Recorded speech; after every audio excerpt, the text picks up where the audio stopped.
Bonjour à toutes et à tous. Alors aujourd'hui, un cours sur les mémoires synchrones élémentaires. On verra également leur description en langage VHDL. Alors au programme de ce cours, trois types de bascules et on commence par la bascule D.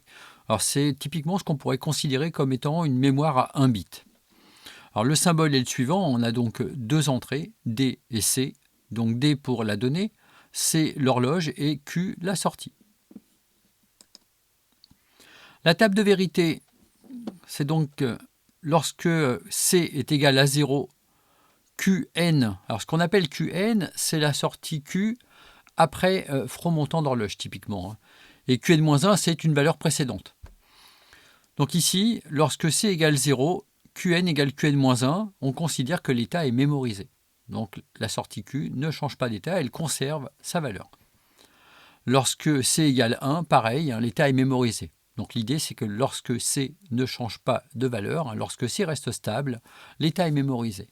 En revanche, lorsqu'un front montant apparaît sur le signal d'horloge C, Qn recopie la valeur de D. On mémorise donc l'entrée D en sortie. Alors, le chronogramme de fonctionnement, c'est par exemple celui-ci, pour lequel, ici, on a donc une horloge avec une période de 10 nanosecondes. L'entrée D est fixée à 0 initialement. On peut remarquer qu'au premier front montant d'horloge ici, on a un changement d'état de la sortie Q qui était indéfini précédemment, parce qu'on n'avait encore rien mémorisé dedans. Donc le simulateur ne connaît pas sa valeur. Et ici, on mémorise la valeur de D. D étant à 0, on obtient donc 0 en sortie. Ensuite, je change la valeur de D que je fais passer à 1. Il faut attendre le premier front montant d'horloge suivant pour que la mémorisation se fasse sur la sortie Q. Cette mémorisation, elle perdure comme ça à 1 à chaque front montant d'horloge. Elle est remise à jour. D égale 1, je mémorise 1. D égale 0 ici, paf, au front montant d'horloge suivant, je mémorise 0. Et donc l'état de la bascule Q repasse à 0. Bon, c'est un fonctionnement qui est très simple, je ne vais pas m'appesantir là-dessus. Le codage en langage VHDL, il est intéressant ce codage. Alors, je me permets de rappeler qu'il vaut mieux avoir vu la vidéo numéro 5 sur le VHDL pour parfaitement comprendre ce qui se fait ici. Donc, au niveau de l'entité, c'est-à-dire la vue externe de la bascule D, on retrouve trois ports, donc D, C et Q. D et C en entrée, Q en sortie. Donc, c'est la description externe de ma bascule. La description interne utilise un process. Alors, ce process réagit au changement de l'état de la bascule C, du signal d'horloge C, pardon.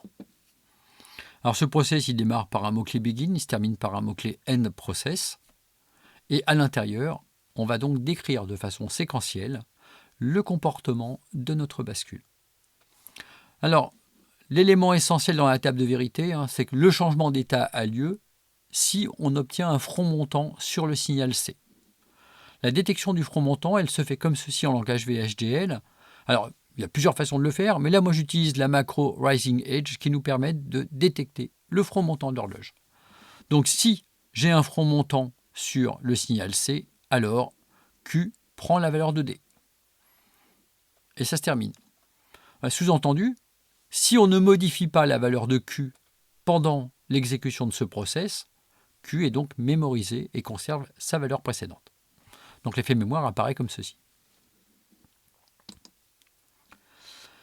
Alors, il existe des tas de variantes de toutes ces bascules. Là, j'en présente une, par exemple, une variante où la bascule D possède une remise à zéro asynchrone et en plus un signal d'autorisation d'horloge.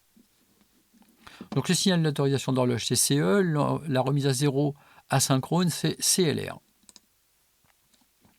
Alors, la table de vérité, évidemment, est assez largement modifiée parce qu'on ajoute des entrées.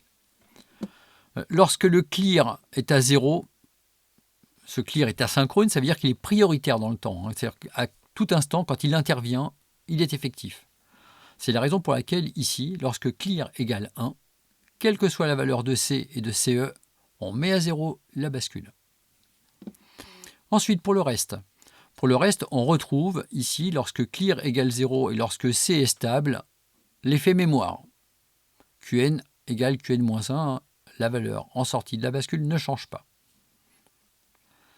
Lorsqu'il y a maintenant un front montant, c'est là que ça va changer.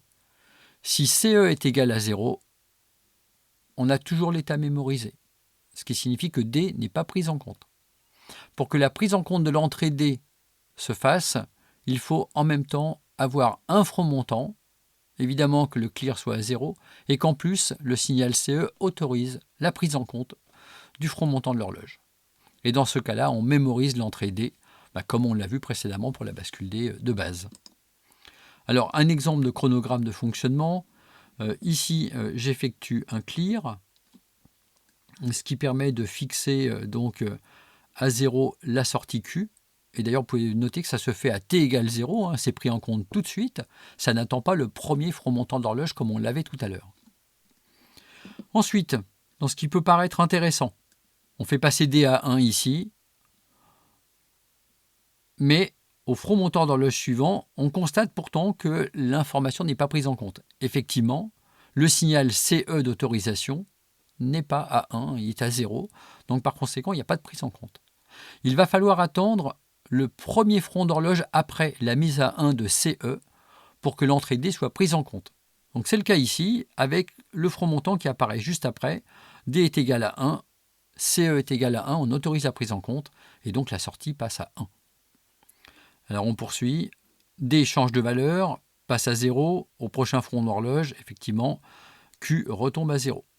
Alors le clear apparaît, il apparaît à un moment donné où de toute façon on a 0 en entrée, donc c'est pas très pertinent comme vecteur de test, j'étais pas très inspiré quand je l'ai proposé celui-là.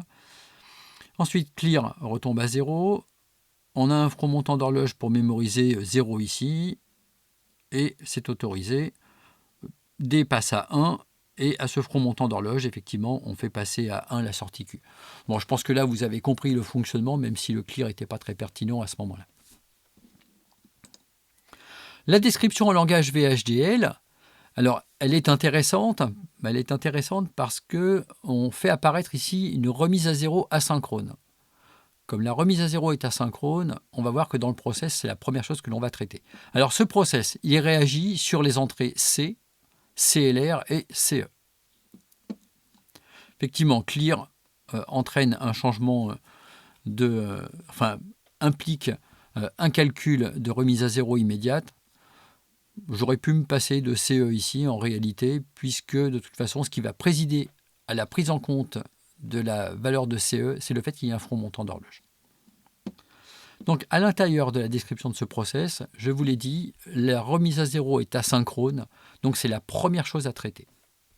Par conséquent, je teste, et si CLR est égal à 1, dans ce cas-là, je remets à 0 la bascule, avec Q reçoit 0. Ensuite, on utilise un else if, la contraction d'un else et d'un if, et c'est systématiquement comme ça qu'il faut procéder. On utilise toujours, à la suite du traitement de la mise à 0 asynchrone, un else if pour tester le signal d'horloge, tester la présence d'un front montant sur le signal d'horloge. Et à l'intérieur, on va maintenant s'intéresser à la valeur de CE. Faut-il, oui ou non, prendre en compte la valeur de D pour la mettre en sortie? Si CE est égal à 1, oui, effectivement, on effectue la recopie et Q reçoit la valeur de D. Donc cette structure, c'est une structure qu'on retrouve dans tous les systèmes séquentiels, avec une mise à 0 asynchrone. On procède toujours de cette façon-là, on teste la mise à 0, et ensuite avec un else if rising edge du signal d'horloge, on vient tester la présence d'un front montant sur le signal d'horloge. On pourrait également tester un front descendant avec falling edge. Je n'en ai pas parlé jusqu'ici, mais ça pourrait tout à fait se faire. De la même façon, ici, le clear est actif à l'état haut. Dans beaucoup de circuits, on a affaire à des clears qui sont actifs à l'état bas, et donc on teste un if CLR égale 0 dans ces cas-là. Deuxième bascule. La deuxième bascule qui nous intéresse, c'est la bascule JK. C'est une bascule avec une mise à 1 et une mise à 0 séparées. Alors, les différentes entrées sont J, qu'on appelle souvent jump, C, c'est notre signal d'horloge, et K, kill, Bon, on a compris, hein, J, ça sera pour mettre à 1, K pour mettre à 0 la bascule, et C, c'est donc le signal d'horloge qui va nous permettre de prendre en compte J et K. Donc la table de vérité est la suivante. Lorsque C est stable, lorsque l'horloge est stable, on est donc dans un état mémorisé. Alors maintenant, si j'ai un front montant d'horloge et que J et K sont à 0, on ne change pas l'état de la sortie, on est toujours en état de mémorisation. Si j'ai un front montant d'horloge, que J est égal à 1, K à 0, on met à 1 la sortie. Quand on a un front montant d'horloge, que J égale 0, K égale 1, on met à 0 la sortie. Et si maintenant les deux sont égales à 1 en entrée, hein, J et K sont à 1 en entrée, au front montant d'horloge suivant, on va changer l'état de la bascule et Qn recevra en fait sa valeur précédente complémentée. Alors il existe également des variantes, hein, avec par exemple ici une mise à 0 asynchrone. Alors des chronogrammes pour pouvoir montrer le fonctionnement de cette bascule JK. Alors on va chercher les parties qui sont vraiment pertinentes. Au départ, mise à 0, ça c'est pour que ma bascule Q soit à 0. Ensuite, je mets ici J à 1 et au front montant d'horloge suivant, effectivement, la bascule se met à 1. Je mets ensuite K à 1 alors que J est toujours à 1. Donc au front montant d'horloge suivant, on l'a vu avec la table de vérité, on bascule l'état de la sortie. Nouveau front montant d'horloge avec J et K égale 1, on bascule à nouveau.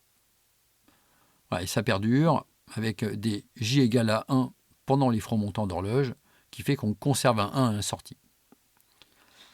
Arrive le moment où K passe à 1 alors que J est repassé à 0. C'est donc une demande de remise à 0 de la bascule qui se fera au prochain front montant d'horloge qui apparaît ici. Et donc, voici ici le moment où on aura donc la mise à 0. Bon, je pense avoir suffisamment détaillé le fonctionnement de cette bascule. On va maintenant pouvoir s'intéresser au code VHDL correspondant. Alors ce code VHDL, je le réalise donc avec la version avec reset asynchrone de la bascule JK.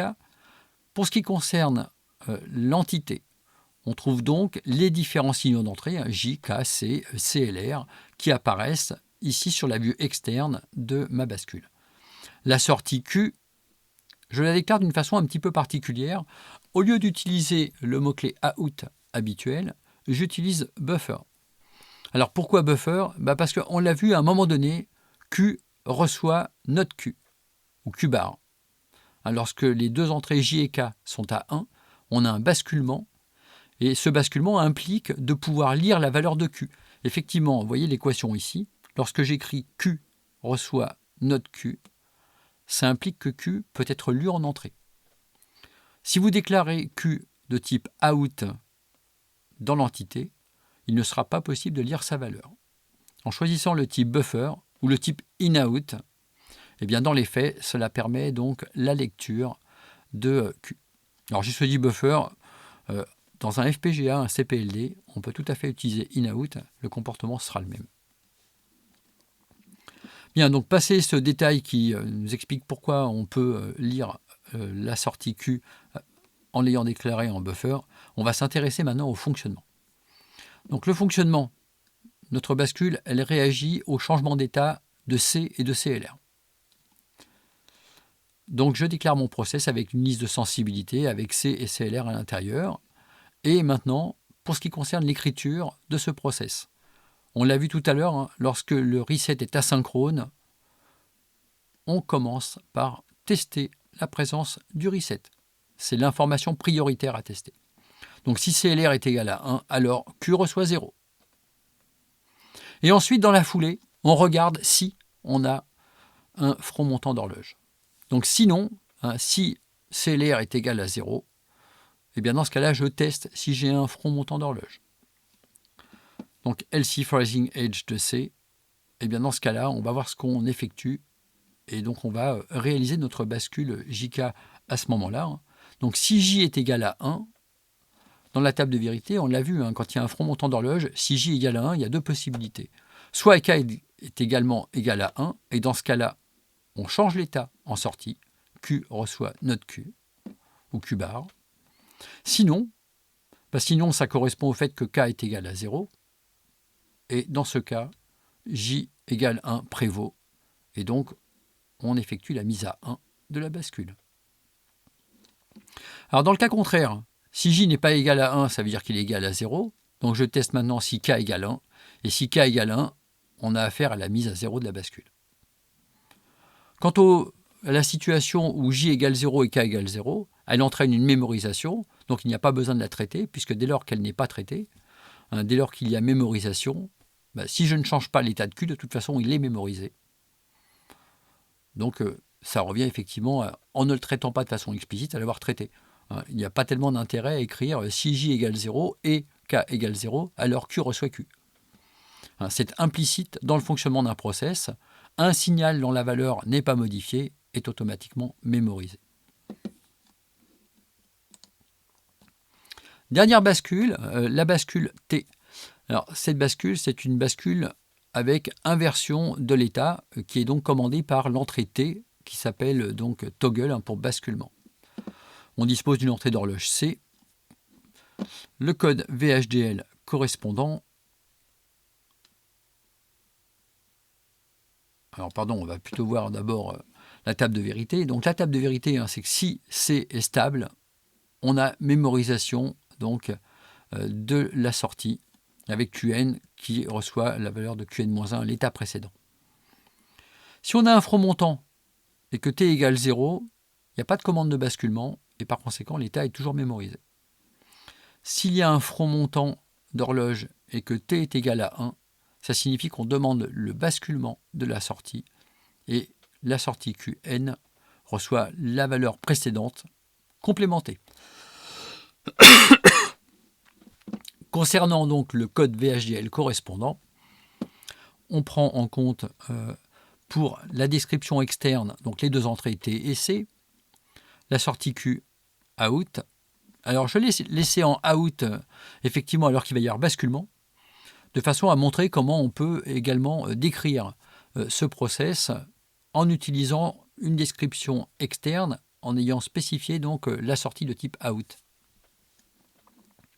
Alors dans ce cas-là, vous vous souvenez qu'on va avoir besoin d'écrire un Q reçoit notre Q.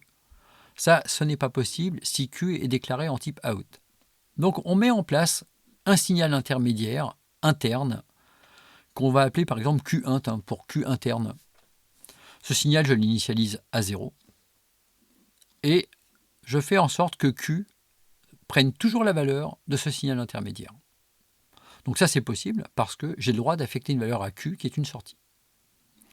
Ce signal qui est interne, lui, je peux le manipuler en entrée, en sortie, comme je le souhaite, puisqu'il est interne à la structure. Et maintenant, j'effectue le traitement en considérant que tout se passe sur Qint, avec donc un process qui réagit au front montant d'horloge uniquement, donc au signal C. Donc dans la liste de sensibilité du process, je précise C. Donc dans le process, si j'ai un front montant sur le signal C, alors je regarde la valeur de T, puisque c'est finalement la seule valeur qui va conduire à un changement d'état de la sortie. Si T égale 1, dans ce cas-là, Qint reçoit notre Qint. Donc j'affecte Qint bar à Qint. Tout se passe pour l'instant à l'intérieur et on termine le process. Mais évidemment, comme Qint est en permanence envoyé vers la sortie Q, eh bien on obtient bien le comportement de notre bascule T. Alors, cette utilisation d'un signal interne, c'est quelque chose de très courant pour les sorties qui ne peuvent pas être utilisées en entrée par définition parce que ce sont des sorties. Et c'est très souvent qu'on utilise donc un signal interne pour pouvoir faire les calculs en interne. Et ensuite, on les affecte sur les sorties qui ont été placées dans l'entité. Voilà. Bon, on retrouve le code, la même chose. Donc, vidéo un petit peu longue, effectivement. Si vous l'avez trouvée intéressante, ne serait-ce que pour le VHDL, vous pouvez mettre un petit pouce bleu. De toute façon, ce sont des éléments qui sont impératifs à connaître, surtout quand on va ensuite s'intéresser donc à la synthèse de composants programmables, ce qui est donc l'objet du cours qui est traité donc dans toute la partie VHDL. Merci d'avoir suivi cette vidéo et à bientôt pour d'autres vidéos.